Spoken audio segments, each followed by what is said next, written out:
नमो नमः सर्वेषां कृते। अद्य वयं पुनः नूतनप्रकरणेन सह अहं भवान् सर्वेषां कृते अद्य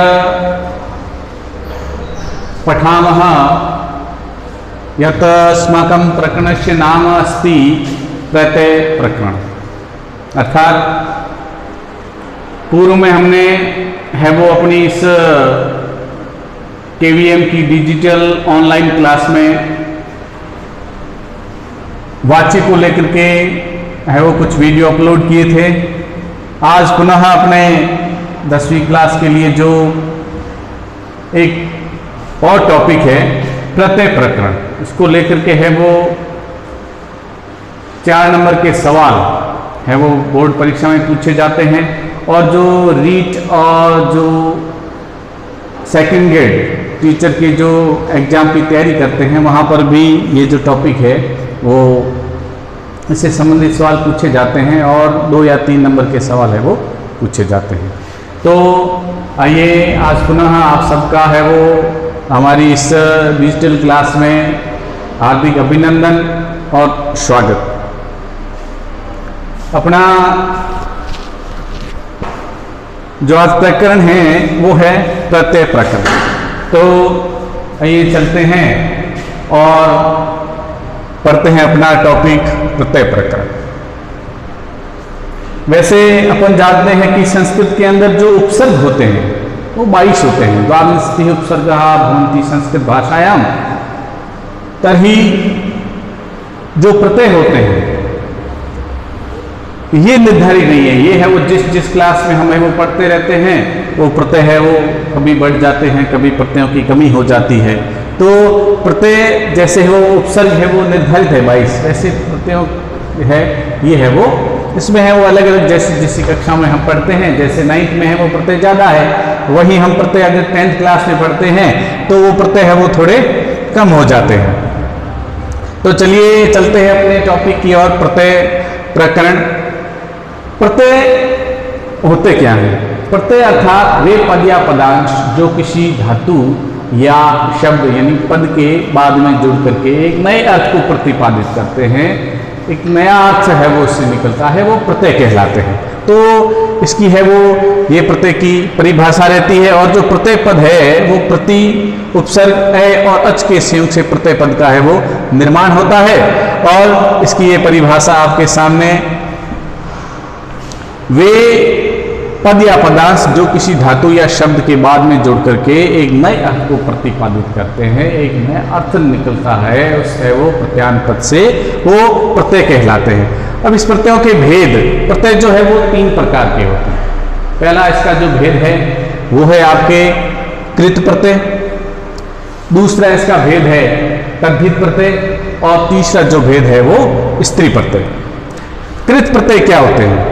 वे प्रत्यय जिनका प्रयोग धातु पदों के बाद में किया जाता है वे कृत प्रत्यय कहलाते हैं। धातु पद जैसे पठ धातु है, गम धातु है, वद धातु है ना, ये जो धातु हैं इस धातुओं के बाद में जिन प्रत्ययों का प्रयोग होता है वे कृत प्रत्यय कहलाते हैं। और कृत प्रत्यांत जो पद है वो कृदंत कहलाते हैं।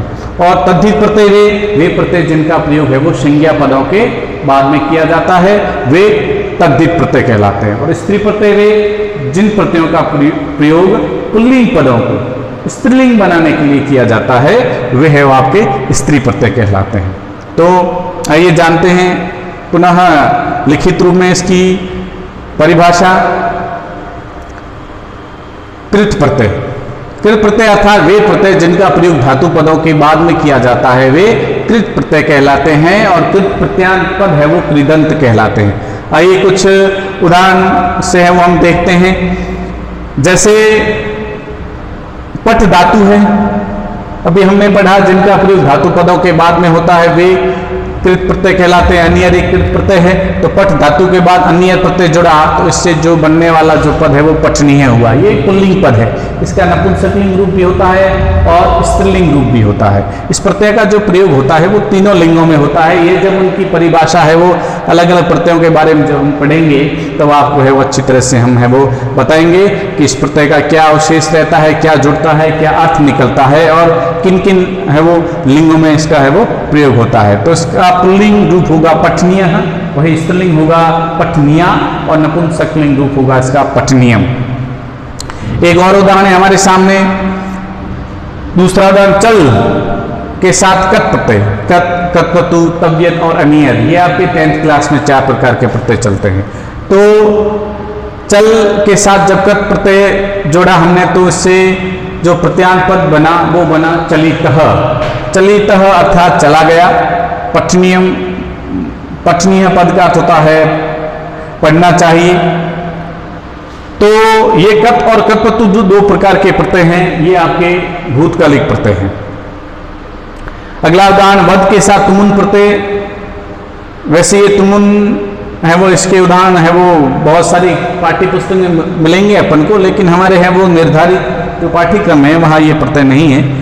तो एक थोड़ी जानकारी के लिए आपको बता दें, जैसे ये धातु के साथ ये तुमुन प्रत्यय जुड़ा, इससे बनने वाला जो पद हुआ ये हुआ वदितुम, अर्थात वे प्रत्यय जिनका प्रयोग धातु पदों के बाद में किया जाता है। पठ धातु है, चल धातु है, वद धातु है ना, इसके बाद में प्रयोग हुआ और उससे प्रत्यांत पद है वो इस तरह से ये बना। तो जिन प्रत्ययों का प्रयोग है वो धातु पदों के बाद में होता है वे कृत प्रत्यय कहलाते हैं और कृत प्रत्यांत जो पद होते हैं वो त्रिदंत कहलाते हैं। अगला प्रत्यय है अपना तद्धित।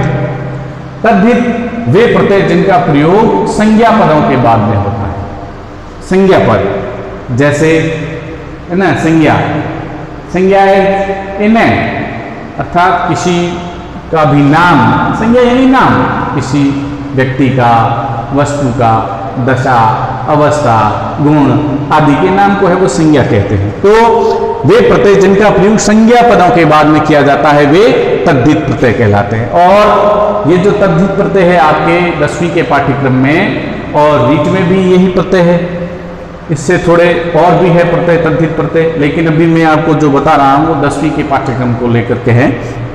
तो इसमें 5 प्रकार के प्रत्यय चलते हैं आपके, मतु, इनी, ठक, त्व और तल, ये 5 प्रकार के प्रत्यय है वो इस आपके तद्धित प्रत्यय है। तो इसके कुछ उदाहरण, वे प्रत्यय जिनका प्रयोग है वो संज्ञा पदों के बाद में होता है तद्धित प्रत्यय कहलाते हैं। जैसे ये मतु एक प्रकार का तद्धित प्रत्यय है। बल, संज्ञा पद, बल के साथ मतु प्रत्यय जुड़ा तो इससे बनने वाला जो पद हुआ वो हुआ बलवान। कहीं पर व का म भी होता है, वो जब हम इनके बारे में विस्तार से पढ़ेंगे तब आपको अच्छी तरह से समझाएंगे और बताएंगे। और दूसरा ये गुण एक संज्ञा पद, गुण के साथ इन्हीं प्रत्यय हमने जोड़ा तो पद होता है गुणी और इसका जो मूल पद होता है वो होता है गुणी। अग्रे लघु के साथ हमने त्व प्रत्यय जोड़ा तो पद बना लघुत्वम। त्व प्रत्यांत सभी पद नपुंसकलिंग होते हैं और तल प्रत्यांत सभी पद है वो स्त्रीलिंग होते हैं। ये आपकी जानकारी थोड़ा मैं बता दूं आपको। अब तीसरा जो इसका भेद है वो है स्त्री प्रत्यय। स्त्री प्रत्यय क्या, अर्थात वे प्रत्यय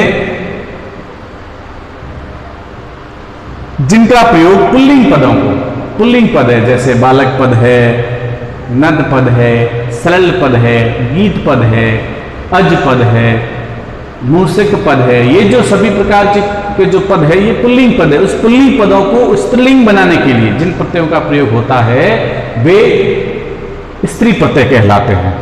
तो कुछ ऐसे प्रत्यांत पद होंगे जिसके साथ हम है वो टा प्रत्यय है, ये प्रत्यय है, इसको हम जोड़ेंगे तब इसका है वो स्त्रीलिंग रूप बनेगा। ये भी आगे है वो जब विस्तार से पढ़ेंगे तब है वो हम जानेंगे।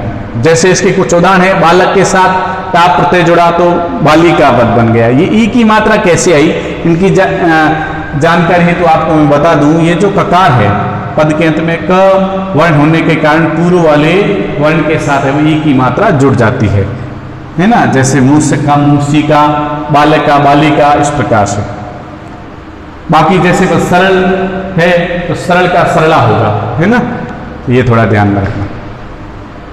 दूसरा उदाहरण है साधु के साथ ड़ी प्रत्यय हमने जोड़ा, ड़ी भी उच्चारण कर सकते, ईम भी कर सकते, इसके साथ जोड़ा तो उसका जो प्रत्यांत पद बना वो हुआ साध्वी, अर्थात ये स्त्रीलिंग पद हो गया। यानी पुल्लिंग पदों को स्त्रीलिंग बनाने के लिए जिनका प्रयोग होता है वे स्त्री प्रत्यय कहलाते हैं। तीसरा इसका जो उदाहरण है नद, नद के साथ हमने ही प्रत्यय जोड़ा तो इसका जो स्त्रीलिंग पद बना वो बना नदी। आज के लिए बस इतना ही, और आगे है वो हम इस प्रत्यय प्रकरण को लेकर के इनके जो अलग अलग भेद है उन भेदों के बारे में विस्तार से जानेंगे। तब तक के लिए जय हिंद, जय भारत, जय तु संस्कृतम।